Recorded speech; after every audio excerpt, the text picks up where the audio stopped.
तर नमस्कार मित्रांनो, मी आहे प्रदीप आणि तुम्हाला वाटत असेल का मी इथं काय करतोय. तर आज आम्ही चाललो होतो कानपूरला जात होतो आम्ही मित्राच्या लग्नासाठी. त्याच्यामुळे सगळे जमलो होतो, सगळे एकत्र आलो होतो आणि त्याच्यानंतर आम्ही लगेच निघालो स्टेशनला. म्हटलं चला आमची ट्रेन तर येऊ राहिली. आम्ही सगळे गेलो होतो स्टेशनवरती, आमच्या प्लॅटफॉर्मवरती आलो. स्टेशनवरती आलो आणि आमच्या प्लॅटफॉर्मवरती बसलो होतो. तेवढं ते मच्छरखानाजवळ येऊन गाणं आणि इथे एक माणूस ट्रेन खाली जाता राहिला, त्याच्यामुळे भांडण चाललं होती. त्याच्यानंतर आम्ही निघालो, म्हटलं ट्रेन आली आमची म्हणून साईडला गेलो. तिथे जाऊन ट्रेनची वाट बघत होतो. तेवढ्यात हा आला. तेवढा घाण पचका झाला ना सगळ्यांचा, ते हसून हसून मेलो असतो.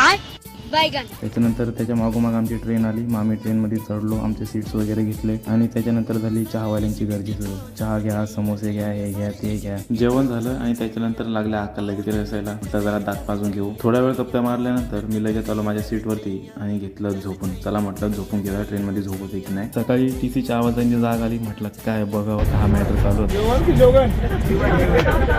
जाग आलीच होती म्हणून जरा म्हटलं फ्रेश झालो आणि आलो मित्रांमध्ये. तेवढ्यात आम्ही केला थोडासा नाश्ता आणि निसर्गाचा आनंद घेत चाललो होतो आम्ही कानपूर साईड. त्याच्यानंतर आमच्या ललित भाऊजवळ येऊन बसलं एक पोरग, लई गोंडस होतं. म्हटलं चला आता अक्काजवळ जाऊ, जरा गप्पा मारू. आणि गप्पा मारता आम्ही पोहोचलो कानपूरमध्ये. दीपक भाऊ आम्हाला गाडी घेऊन येत होता घ्यायला, त्याच्यामुळे आम्ही जात होतो गेट नंबर 2ला. एकदम जास्त कानपूरमध्ये